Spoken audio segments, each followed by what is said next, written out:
Hi, my name's Sean Mackay. I'm a researcher in Antarctica. I'm a fifth-year PhD candidate supported by a National Science Foundation Graduate Research Fellowship, and I'm at Boston University working with Dave Marchant.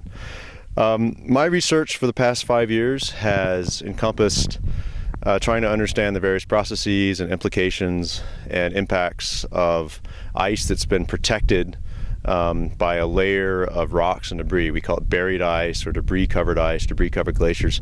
And actually, you're standing on a huge debris-covered glacier right now. Everything you can see around you is ice that's been covered by rock and dirt through processes that we're still trying to figure out. That's part of what I'm doing. And it has implications both for global climate change as far as the history of this ice and why it's still here and how long it's been here. It has implications for how we interpret similar things that we see on Mars.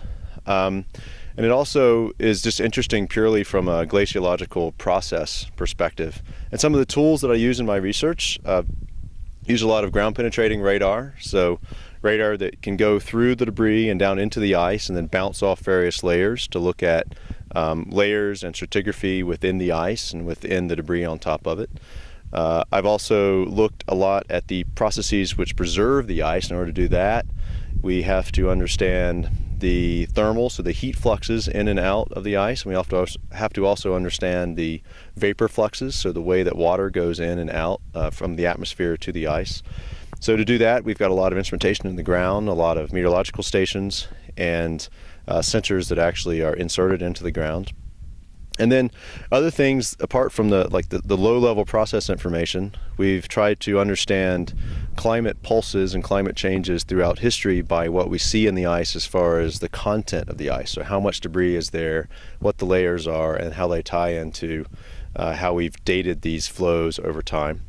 And then there's another aspect of the research that has to do with these polygons that are kind of hard to make out when you view it in this direction, but this entire ice field is covered by these thermal contraction crack polygons, which you see all over Antarctica.